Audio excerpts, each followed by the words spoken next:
ba kayong yumaman? Hindi ba't kaya tayo nag-aaral ay para magkaroon ng maraming pera at umasenso sa buhay? Tama. Kung gayon, ihanda ang inyong pandinig at naiging makinig.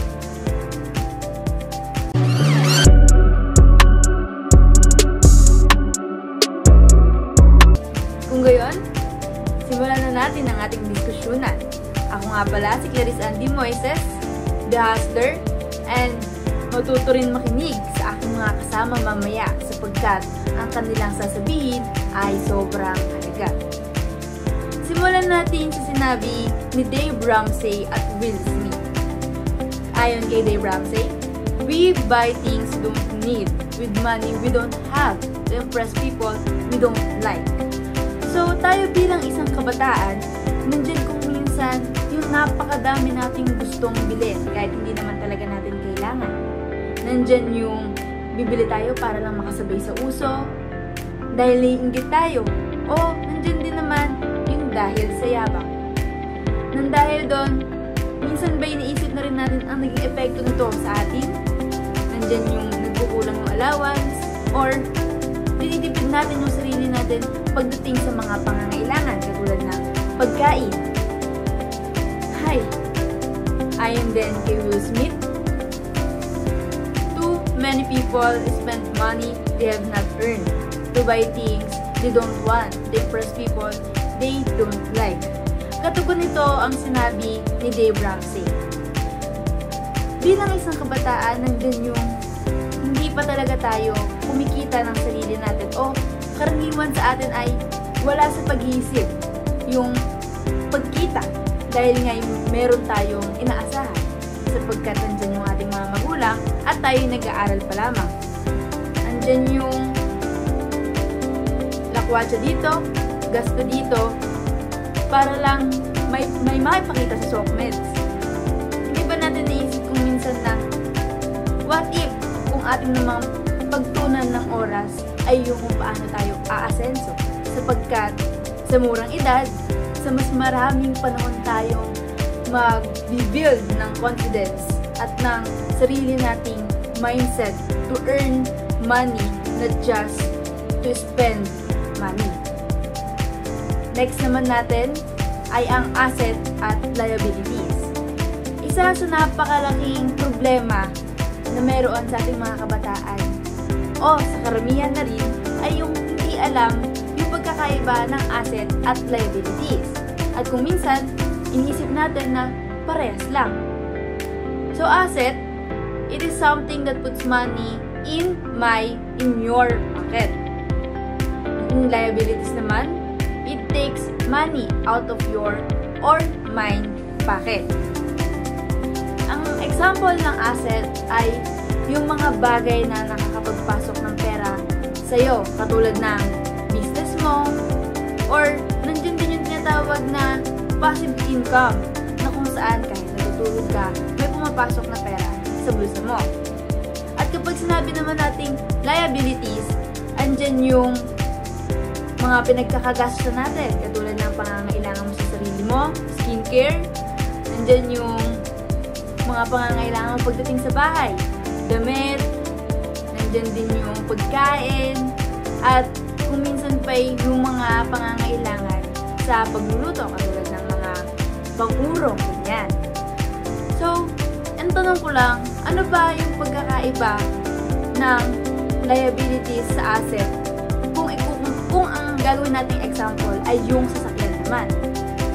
So, yung sasakyan, nagiging asset siya kapag nagagamit siya sa business or nandyan yung ginagamit natin siya to put money in our pocket. Gayun din naman yung liabilities, nagiging liabilities lang siya kapag ang nagiging purpose ng sasakyan mo ay yung paggala lang, which is lalo pang makakabawas dahil nga gagala ka, kailangan mong kumain, which is hindi sa bahay nyo, mas malaki yung babayaran.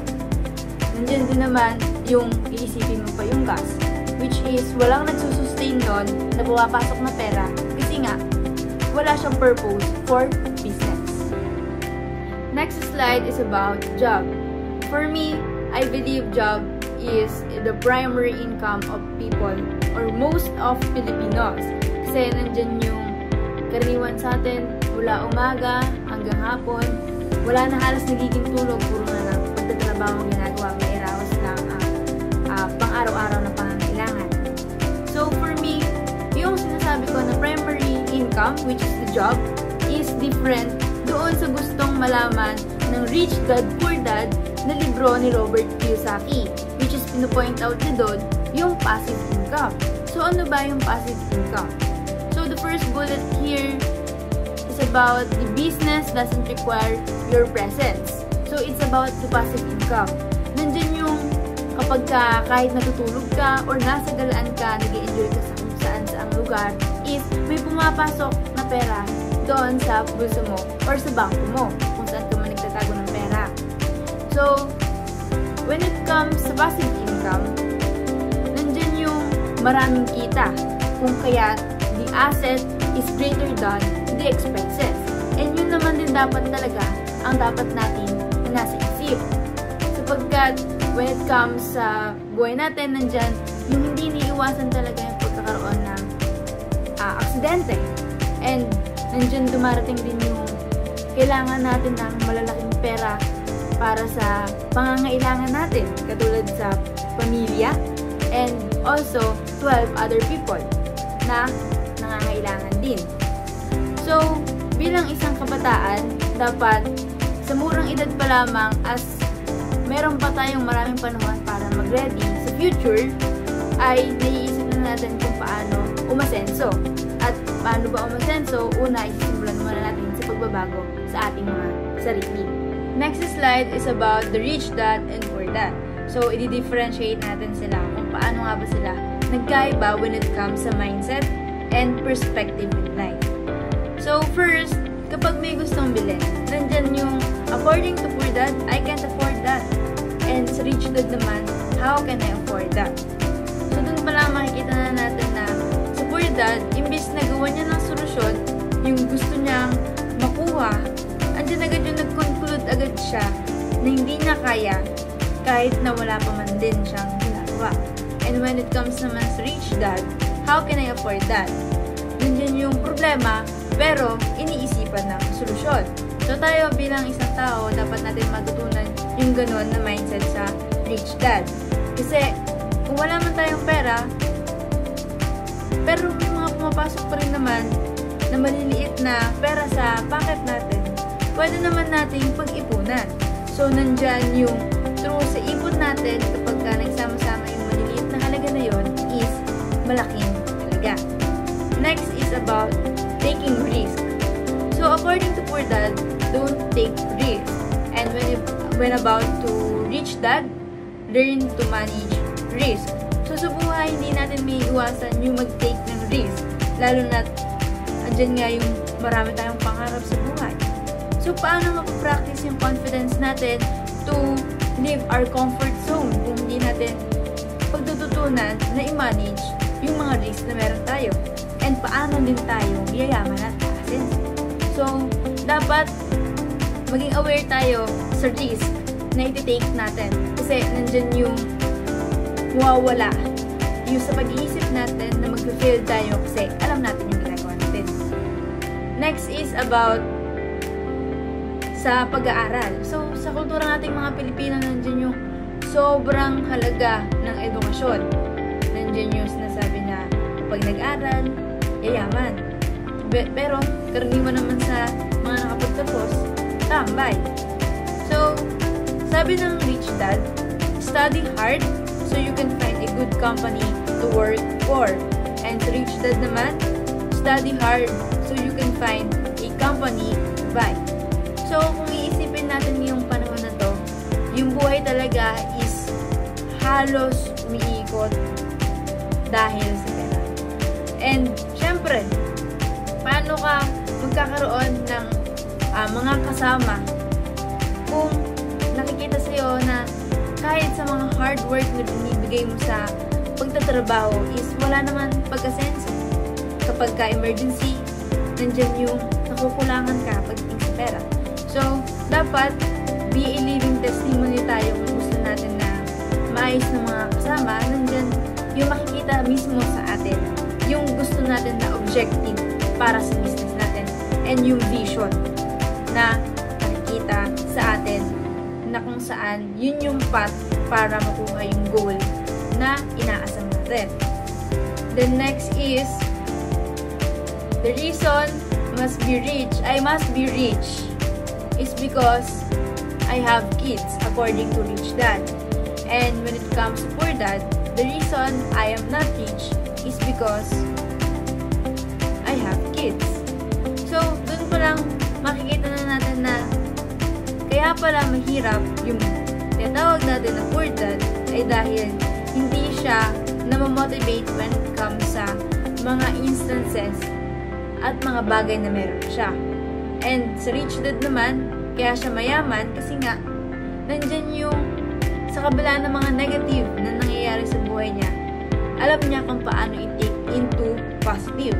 And yun yung pinakamaganda natin dapat na pagtutunan sa buhay, na huwag natin i-take as negative yung mga negative na nangyayari sa buhay natin, kundi matuto tayo na tulungan yung sarili natin, i-oppose yun into becoming our encouragement na lalo pang magsumikap. Kasi gano'n naman talaga ang buhay, maraming discouragement, pero nasa sayo kung ano yung gagawin mo. Kasi ang tanging control mo lang ay yung sarili mo at hindi ang mundo. Next is about learn to use your emotions to think, not think with your emotions. So tayo bilang isang tao, nandyan yung mas madalas tayo magkamali kapag punong-punong tayo ng emosyon, tapos bigla tayong nagdesisyon. So, di ba dapat through emotion, nagagamit natin yun into becoming as an encouragement pa na mag-build ng confidence into becoming the person we envision to be. Kasi, di ba yung buhay naman talaga, marami talagang problema, hindi iiwasan.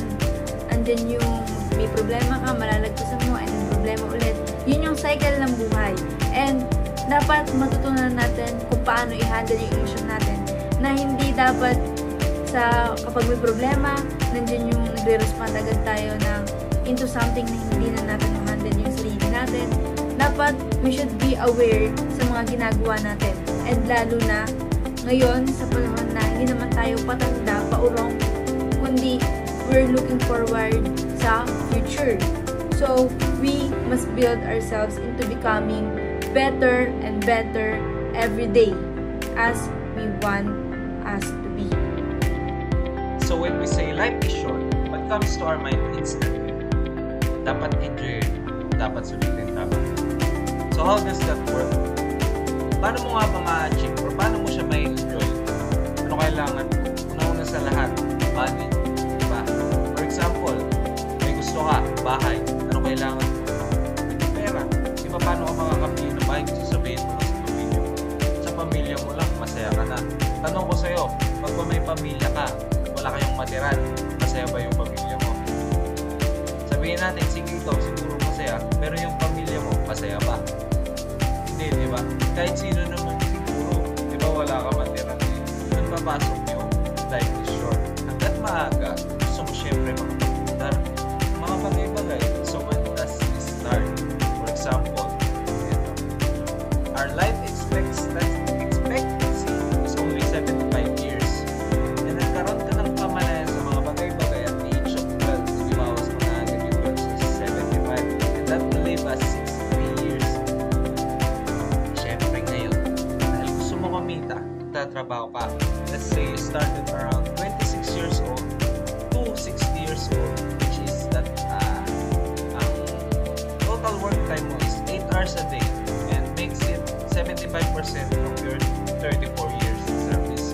Multiplying 34 by 0.75, that will give us, say, 25 years sa pagtatrabaho.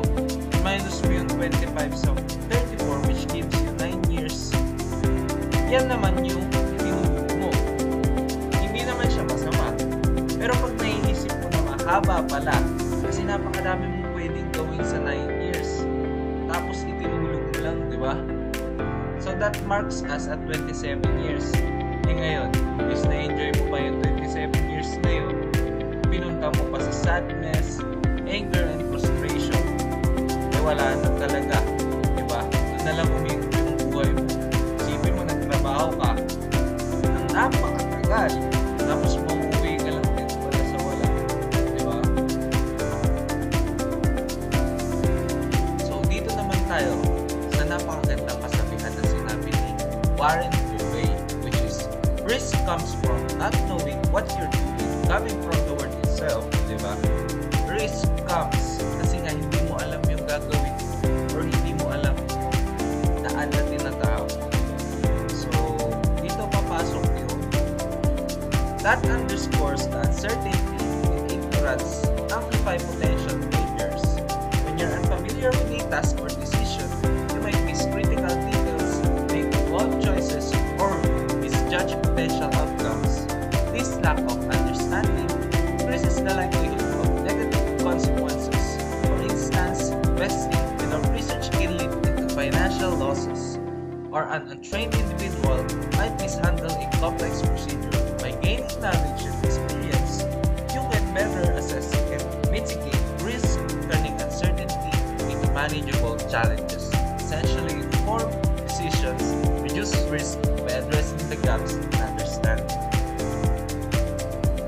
Unit 1. General Objectives. Preparation for constructing business. Value Proposition Canvas. It is important na alam mo yung place na pinagtayuan mo ng product or service is positioned around what customer needs. Number 2. Business Model Canvas. Business Model Canvas is a strategic management that provides a visual framework for describing, designing, and analyzing a company's business model. It consists of 9 key components: customer segments, value propositions, channels, customer relationships, revenue streams, key resources, key activities, key partnerships, and cost structure. By mapping out these elements on a single page, the canvas helps business quickly understand how they create, deliver, and capture value, enabling them to identify strengths, weaknesses, and opportunities for innovations or improvement in their business strategy. Lean concepts. The lean concept focuses on maximizing value while minimizing waste by streamlining processes and improving efficiency. It emphasizes continuous improvement, reducing non-value-added activities, and optimizing resource use to enhance productivity and quality. Six Sigma. Six Sigma is a data-driven methodology aimed at improving process by reducing defects and variability. It employs statistical tools and techniques to analyze and improve quality, aiming for near-perfect performance with a defect rate of 2. Pareto's principle, or the 80-20 rule, asserts that approximately 80% of results comes from 20% of causes. This concept highlights that a small fraction of inputs or activities often leads to the majority of outcomes and impacts. For example, in a business context, 80% of sales might come from just 20% of customers, or 80% of problems might be caused by 20% of issues. Understanding this distribution helps organizations focus on the most influential factors to drive significant improvement and optimize resource allocation. Number 6 is SWOT, and the last. SWOT analysis is a strategic tool that evaluates a company's internal strengths and weaknesses, as well as external opportunities and threats. It helps identify key areas for improving growth by understanding how internal attributes and external factors impact on the business. So how does technology helps us in our business? For example, gusto mo mag-promote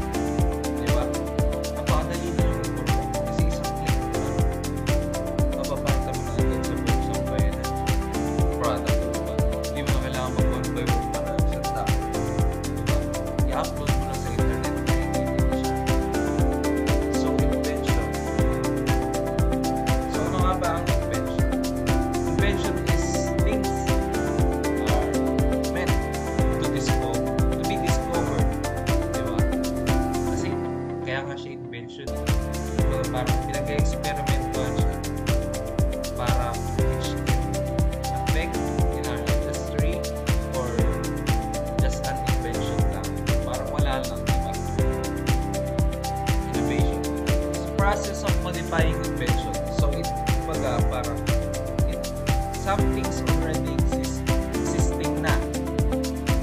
So parang ini-enhance mo na lang, di ba? Yung invention from kumbaga, let's say walang value yung na-invent. And dahil sa innovation, mas pinataas mo or binigyan mo ng value sa invention. For example, meron kang business, di ba?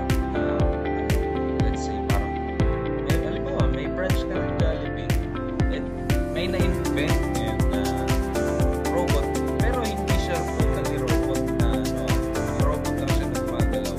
And yun, nag-innovate ka, then you turn it into a waiter robot, di ba? Something like that.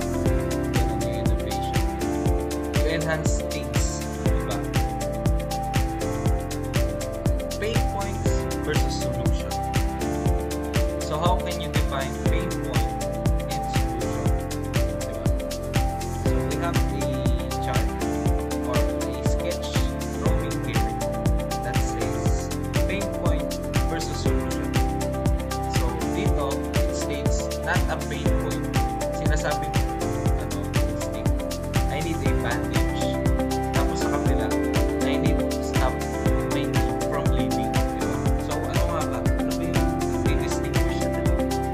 Ano yung nagdi-distinguish? So yung pain point, although parang tama na rin, diba? Kasi nasugatan ka, for example, nasugatan ka, ganyan. Ano ang gagawin? Diba? Di syempre pag napigilin mo yung pagtutubo, tama naman. But how? Diba?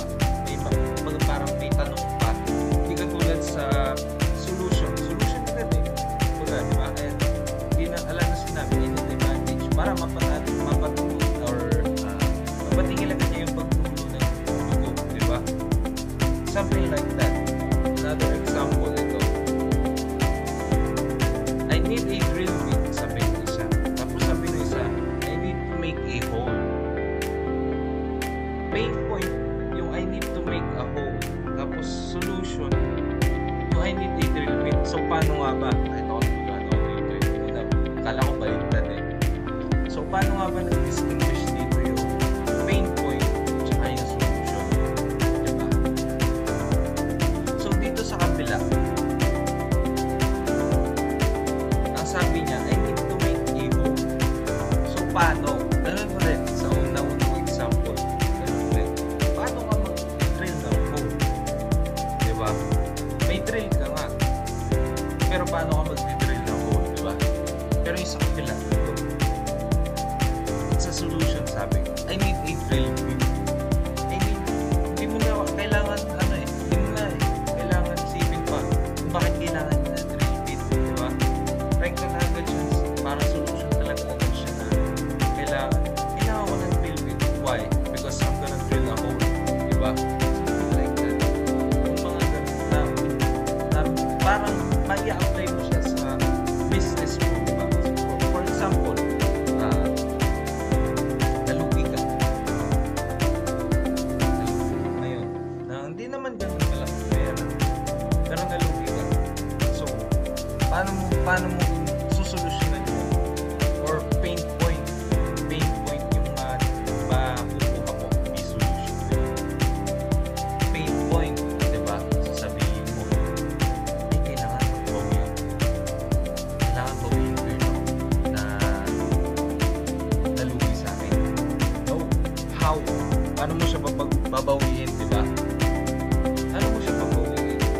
Tignan pa lang, pain point na yun. So, ang solution doon is magtatrabahuhan mo ulit yun. Nawala, diba? Magtatrabaho ka para, or let's say, i-invest mo hindi mo sa magtatrabaho na diba? In that way, nasolusyonan mo yung nawala sa'yo, diba? Something like that.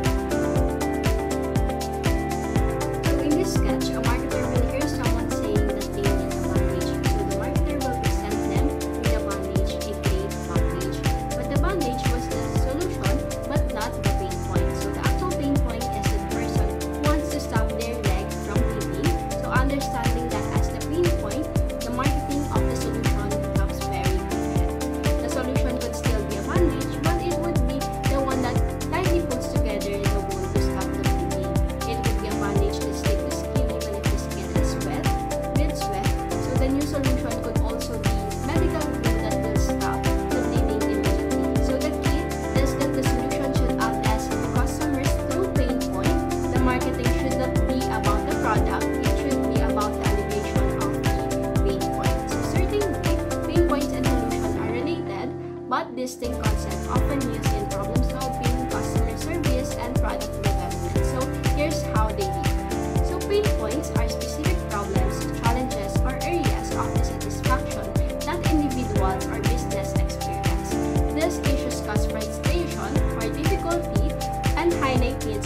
solutions are the strategies, products, or changes implemented to address and resolve pain points. They aim to alleviate the problems identified and improve the situation. So understanding the pain points allows for the creation of targeted solutions that effectively address the specific needs and challenges faced. They highlight where improvement is needed. So sa hinaba-haba na explanation natin about pain points and solutions, sa madaling salita, si solution ay hindi si pain points. Yes, sila ay related, but kapag sinabi natin solution, is pwedeng solution siya sa isang problem, but hindi siya nasa-solve yung pinaka-problema, which is yun naman ay si pain points. Pwedeng si solution ay makapagbigay ng temporary remedy or alternative way to solve a problem, pero in a short term lang or ng isang problema, pero hindi ito mismo yung efficient and direct solution in one specific problem. Si pain point is direct yung sinasolve kung ano nga ba yung problema. So innovation comes from understanding through pain points. So sa isang business, mahalaga na hindi lang tayo nakafocus sa solution, kung hindi dapat naiintindihan natin yung mga customer natin kung ano nga ba yung problema na gusto nilang isolve at ma-prevent. Customers experience pains in many ways, but oftentimes, they don't know how to tell you what the pain truly is. So they ask for a solution. One way to get a customer pain points is to ask open-ended questions and follow-up. So if you understand the underlying pain points your customers have, your approach to innovation completely changes. The way you speak to your audience changes. You don't hype a solution, but rather call out how the solution alleviates the pain point. So you connect with them, you build trust with them because you understand them. So yung hindi ka lang basta-basta nag-introduce or nagpo-promote ng isang product, ang inaalam mo talaga kung ano yung problema or kung para saan ba yung hinahanap nila, ganyan, para mas mabigay mo yung talagang makakasolve sa problem nila. Kasi syempre as a business owner, halimbawa, mas expert tayo or mas expert ka or mas alam mo yung iba't ibang aspect about sa product na binibenta mo. So kapag alam mo yung mismong problem, is alam mo kung ano yung mismong product or service na makakatulong talaga sa kanila or sa mga customer mo. Sa ganung way, is nabibuild talaga nila yung tiwala nila sa'yo kasi alam nila or napaparamdam mo sa kanila na naiintindihan mo talaga kung ano yung problema nila or yung problem na gusto i-solve or ma-prevent nila. Okay? So, let's move with Unit 2, Customer Segments. So, let's start with the difference between customers naman and end users. Ano nga ba yung pinagkaiba ng customers at ni end users? So based on our definition we have, so customer is the person who pays the price and purchases the goods or service of a certain producers or a business. While the end user naman is the person who consumes or uses the goods or the service.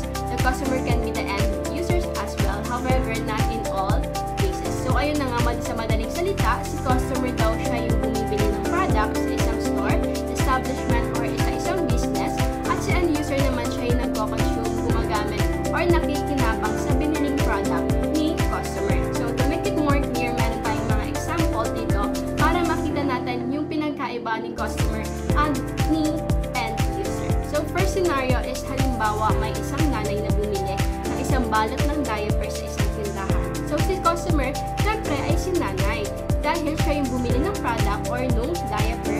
Then ang end user natin dito is possibly is a baby or an infant na pwedeng anak niya or apo na gumagamit or gagamit ng binili niyang diaper. Okay? So ang customer natin dito is si nanay, and then ang end user is a baby. Pwede and yung product is yung binili niya, which is yung diaper. Pero or pwede din na tulad ng nabanggit natin kanina, pwede din naman halimbawa si nanay bumili ng diaper sa isang store, is may katandaan na or may medyo matanda na si nanay, na sabihin natin nasa around 65 to 70 years old na, at yung binili ng diaper is for adults. So we can assume na yung binili ni nanay na diaper is possibly siya din yung gagamit. So dito na sa scenario na to, makikita natin na si customer is pwede din siyang maging si end user. Pero tulad ng nabanggit natin kanina, na hindi sa lahat ng pagkakataon, depende din sa sitwasyon or sa product na bibili. Okay? So other example we have naman is ventilator. So ang product natin dito is ventilator. And ang customer is usually mga hospital employee. And ang end user natin is syempre for this product is syempre yung mga patients na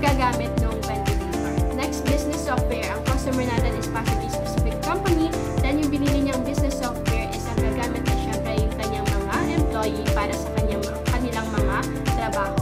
Next, engagement ring. Syempre, kapag nag-propose ka, sino ba yung bumibili ng ring? Syempre, si Boy, diba? So, si Boy ang customer natin dito. Then, ang end user naman natin, kung kaninong girl or kung kanino niya ibibigay yung engagement ring na binili niya. Okay? So, halimbawa naman, next example is halimbawa bumili ka ng sasakyan. Usually, kapag ganito, pwede ikaw yung bumili, ikaw yung customer, and ikaw din si end user kasi yung binili mong sasakyan is para sa'yo or ikaw mismo yung gagamit. And lastly, halimbawa naman is dog food. Syempre, kapag bumili ng dog food, si customer, alam na natin agad na hindi siya yung end user. Kasi naman, syempre, dog food yung binili niya. Syempre, yung dog food na yun is para sa kanyang alagang aso. So, yung dog food or yung dog food is yung mismo product. Si customer is yung bumili. And then, ang kanyang end user is syempre yung kanyang alagang aso. Kasi syempre, siya yung nakinabang, siya yung kumain ng biniling dog food ni customer. Next, we have stakeholders. A stakeholder is a party that has an interest in a company and can either affect or be affected by the business. The term stakeholder can be translated as kasama sa interest or may interest. It refers to individuals, groups, or organizations that have a stake or interest in a particular project, decision, or outcome. For example, in a business context, ang stakeholder ay pwedeng tumukoy sa mga employees, customers, investors, or suppliers na nakaka-apekto or to those who can influence the company's operations and success. So for stakeholders, we have two types of stakeholders. First is the internal stakeholders and the external stakeholders. So internal stakeholders are part of the organization, are involved in its internal operation. So ibig sabihin internal is mismo sa loob, ganyan. For example na lang dito, for example ng ating mga internal stakeholders is mga employees, yung mga nagtatrabaho, managers, executives, and board members. While external stakeholders naman are the outside the organization but still have a vested interest in its success and actions. So dito pumapasok yung mga customers, suppliers, investors, regulators, and the community at large.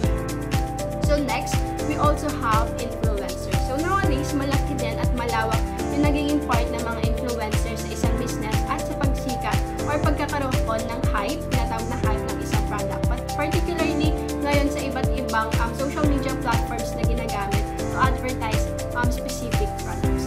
And ano nga ba yung tinatawag nating influencer? Okay? Based on our module or PowerPoint, an influencer is someone who has the power to affect the purchasing the decision of others because of their authority, knowledge, position, or relationship with their audiences, and someone who has following in a distinct niche with whom they actively engages. The size of the following depends on the size of their topic of the industry. An influencer is someone who has the power to affect opinions, behaviors, or decisions of others. Influencers often do this through their credibility, authority, or following on various platforms. Especially yung mga influencer natin, syempre yung may mga sikat or yung may mga madaming followers, ganyan, especially sa mga TikTok, Facebook, kung saan kapag ito yung ginamit nilang product is mas nakakahikayat sila na gayahin sila ng ibang tao, ibang customer na mas natangkalikin din nila yung ginagamit nilang product kasi nga yun, nasikat sila, kilala, or mabango yung pangalan nila sa specific na social media platforms na yan. Okay? So next, we have customer segments. So customer segments naman are the different groups of people or organizations your enterprise aims to reach and serve. This includes users who might not generate revenues but which are necessary for the business model to work. So for customer segments, meron naman tayong 5 types. Una is mass market, second niche, third is segmented, fourth is diversified, and 5 is multi-sided. So to have a more clear and broad understanding about customer segments, here's my group mate to explain each of this type of customer segment. Mass market. Mass market focuses on the general population or a large group of people and doesn't group its audience into segments. Ang mass market ay nakatuon sa buong populasyon o isang malaking grupo ng tao at hindi hinahati-hati ang mga audience sa mas maliit na grupo. sa kanilang particular na pangangailangan. Halimbawa na lamang nito ay ang Coca-Cola. Sa halip na mag-target ng isang particular na grupo ng tao, pinagbibili ng Coca-Cola ang kanilang mga inumin sa halos lahat ng tao, anuman ang edad, kita o pamumuhay. Ang produkto ay ginawa para masiyahan ang karamihan ng mga tao, at ang kanilang mga patalastas ay para makuha ang atensyon ng malawak na audience. Ito ay isang magandang halimbawa ng mass marketing. On the other hand, the niche market. The niche market focuses on a specific group of people with unique qualifications. Interactions for this market need to be customized to meet particular requirements.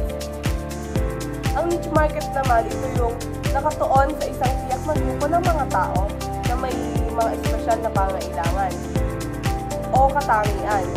Kailangan i-customize o i-akma ang mga produkto at serbisyo para matugunan ang mga partikular na pangailangan ng mga tao ito. Halimbawa na lamang, ang isang negosyo na nagbebenta ng gluten-free na pagkain. Ang mga produktong ito ay para lamang sa mga taong may gluten intolerance o celiac disease. Hindi ito para sa lahat, kundi para sa mga may espesyal na pangangailangan sa pagkain. Dahil dito, kanilang mga produkto at serbisyo ay partikular na inaakma para matugunan ang mga pangangailangan ng niche market. Next is the segmented. One leading group but each audience is created based on their different needs. Ang segmented market naman, ito ay may isang pangunahing grupo. Ngunit, ang bawat bahagi ng audience ay hinahati batay sa kanilang iba't ibang pangangailangan. Ibig sabihin, may mga subgroup na pinagsisilbihan ng negosyo. Depende sa mga partikular na pangangailangan ng bawat isa. Halimbawa na lamang nito, ang isang bangko na nag-aalok ng mga savings account. Ang pangunahing produkto ay isang savings account. Ngunit, mayroon silang iba't ibang uri ng account na iniakma sa iba't ibang uri ng kliyente. Katulad na lamang ng mga estudyante, negosyante at saka mga retirado. Pare-pareho silang may savings account. Ngunit, ang mga benepisyo, interest rates at serbisyo ay iniakma depende sa mga pangailangan ng bawat subgroup. Next is diversified. This type of market segment includes customers with very different needs. Ang diversified market ay isang uri ng market segment kung saan ang mga customer ay mayroong magkaibang pangailangan. Ibig sabihin, ang negosyo ay nag-aalok ng iba't ibang produkto o serbisyo para matugunan ang malawak na uri ng pangailangan ng kanilang mga customer. Halimbawa na lamang, ang isang malaking kumpanya tulad ng Samsung, nag-aalok sila ng iba't ibang produkto tulad ng mga smartphone, television, mga appliances sa bahay at mga computer components. Ang mga customer na bumibili ng kanilang mga produkto ay maaaring may magkakaibang pangailangan mula sa mga mahilig sa technology hanggang sa mga naghahanap ng mga home appliances o kaya naman electronics. Dahil dito, ang Samsung ay may diversified market dahil ang kanilang mga produkto ay sumasakop sa maraming uri ng pangangailangan ng iba't ibang customer. Last one is the multi-sided market. This includes interdependent customer segments. One segment depends on or utilizes the other segment. Ang multi-sided markets naman ay isang uri ng market kung saan ang mga customer segments ay magkakaugnay at umaasa sa isa't isa. Ibig sabihin, ang isang segment ay gumagamit ng serbisyo o kaya naman ng produkto na inaalok ng isa pang segment. Halimbawa, ang isang halimbawa ng multi-sided market ay ang mga platform tulad ng Uber. Sa Uber, may dalawang pangunahing segment ng customer, ang mga pasahero at saka ang mga driver. Ang mga pasahero ay nangangailangan ng transportasyon, habang ang mga driver naman ay kailangan ng mga pasahero upang kumita. Ang platform ng Uber ay nagpapadali sa pag-uugnay ng dalawang grupong ito, mga pasahero at mga driver. At ang bawat segment ay umaasa sa isa't isa para sa kanilang benepisyo. Next one is the market segmentation. Ang market segmentation ay ang proseso ng paghahati-hati ng mga target na customer sa mas maliit at mas tiyak na grupo. Ginagawa ito para mas madaling makategorize ang mga customer sa mga grupo na may magkakaparehong katangian. Halimbawa, kung ang isang tindahan ay nagbebenta ng mga damit, maaari nilang hatiin ang kanilang mga customer sa mga grupo, tulad na lamang ng mga teenagers, mga nagtatrabaho at mga senior citizens. Sa ganitong paraan, mas madali nilang maibebenta ang mga damit na bagay sa bawat grupo. These are the types of market segments. The first one is the demographic segmentation. Ang demographic segmentation ay isang uri ng market segmentation na gumagamit ng statistical datos tungkol sa grupo ng mga tao. Isa ito sa mga pangkaraniwang ginagamit na paraan ng paghahati-hati ng merkado. Ang layunin nito ay tukuyin at i-target ang mga customer batay sa mga tiyak na katangian, tulad na lamang ng age, gender, annual income, source of income, occupation, education, and ethnicity. Sa pamamagitan ng demographic segmentation, mas madaling maabot at maiparating ang mga produkto o serbisyo sa mga grupo na may tiyak na katangian at pangailangan. Second is the psychographic segmentation. Ang psychographic segmentation naman ay isang uri ng market segmentation na naghahati ng mga audience o customer batay sa kanilang personalidad at katangian. Ang mga ito ay nakatuon sa mga aspeto tulad ng ugali, pananaw, at interes ng mga tao. Katulad na lamang ng personality, values, attitude, interest, lifestyle, motivations, and priorities. Sa pamamagitan ng psychographic segmentation, mas nagiging tiyak ang mga produkto at serbisyo para sa mga customer ay sa kanilang personal na katangian at pangailangan. Third one is the behavioral segmentation. Ang behavioral segmentation ay isang uri ng market segmentation na nakatuon sa kung paano kumikilos ang mga customer patungkol sa mga produkto o serbisyo. Sa halip na tingnan ang personal na katangian ng customer, ang behavioral segmentation ay nag-aaral ng kanilang mga gawi at pagkilos sa pamimili. Katulad na lamang ng purchasing habits. Halimbawa, ang isang online store ay nag-alok ng mga rekomendasyon at espesyal na alok sa mga customer na madalas bumili ng mga produkto sa kanilang website. Kung may customer na laging bumibili ng mga libro, maaaring makatanggap sila ng mga promotion para sa mga bagong release o mga bestseller na akma sa kanilang interest. Next one is the spending habits. Like, katulad na lamang ng isang luxury brand na nagbebenta ng high-end na mga produkto, tulad ng mamahaling relo o alahas, ay nagtatarget sa mga customer na may kakayahang gumastos ng malaki. Ang mga customer na may tendency gumastos ng malaki ay maaaring makakuha ng mga eksklusibong alok o kaya naman personalized na service. Next one is the brand interactions. Halimbawa, isang brand ng sportswear ang nag-aalok ng mga espesyal na alok at nagdi-discount sa mga customer na aktibong sumusunod sa kanilang social media accounts o sumasali sa kanilang mga fitness events. Ang mga customer na madalas nakikisalamuha sa brand sa pamamagitan ng mga social media, likes, comments, o event participation ay maaaring makatanggap ng mga espesyal na benepisyo. Sa pamamagitan ng behavioral segmentation, mas nagiging epektibo ang mga negosyo sa pag-target at pag-aalok sa mga produkto o serbisyo na akma sa aktwal na gawi at pangailangan ng kanilang mga customer. Last one is the geographic segmentation. Ang geographic segmentation ay ang pinakamadaling uri ng market segmentation. Ang paghahati ay nakabase sa lokasyon ng mga customer. Ang layunin nito ay upang mag-target ng mga customer batay sa kanilang geographic location. Katulad na lamang ng bansa, probinsya, lungsod, barangay, kalsada, radio, malayo sa paligid ng tiyak na lokasyon, klima, urban o kaya naman rural.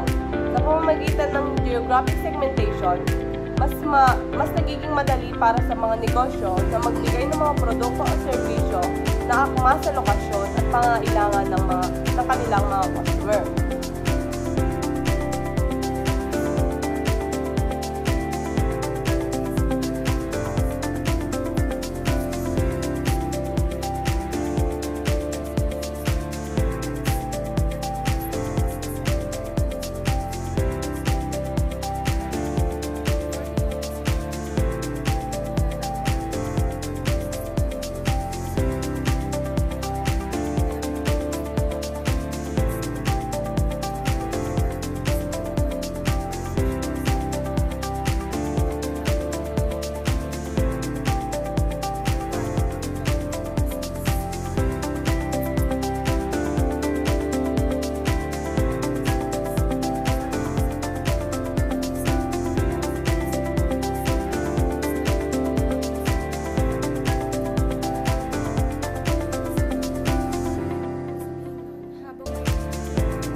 Value proposition.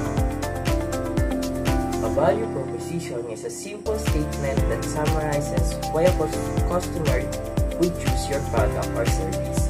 It's communicate the clearest benefit the store may receive by giving you their business. A value proposition can be presented as a business or marketing statement that a company uses to summarize why a consumer should buy a product or use a service.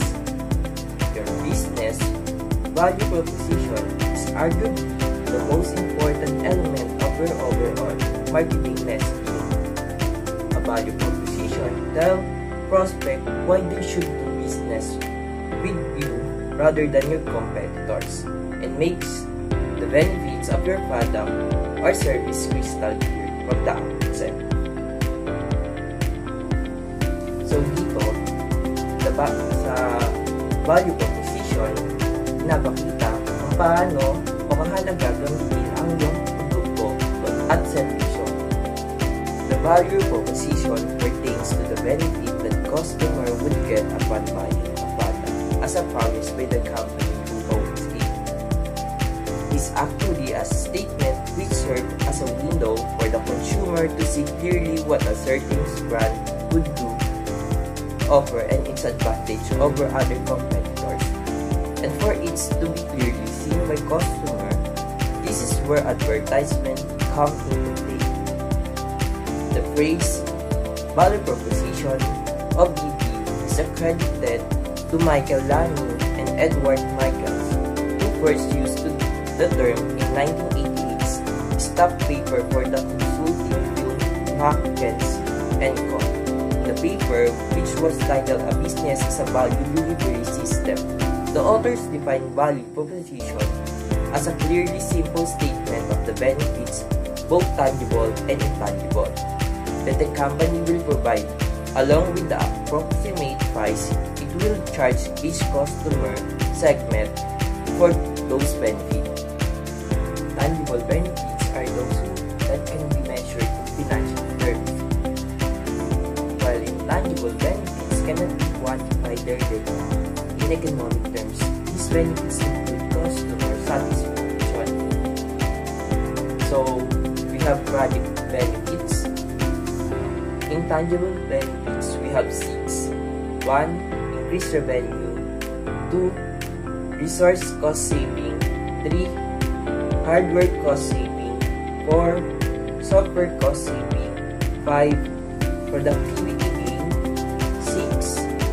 Process improvements. So, in intangible benefits, we have 4. Number 1. Enhanced user experience. 2. Increased customer satisfaction. 3. Increased compliance. 4. Brand equality. Risk comes from not knowing what you're doing. From Warren Buffett. Like, siya sabi dito ay kakulangan ng kamalayan. Kaya kung mas hindi natin alam kung ano ang ginagawa natin, mas nanganganib tayo dito magtagumpay. Habang ginagawa natin ang mga bagay na walang tamang kaalaman, mas nanganganib tayong hindi magtagumpay. Kung mas alam natin ang ginagawa natin, mas magagawa natin bawasan ang mga pagkakulang. Yun lang. Sana ay madami din natutunan sa ating mga sinabi. Sana ay mas multad pa ang inyong pag-iisip sa mga pag-desisyon upang kayo ay maging successful sa mga gagawin ng business kung sakali.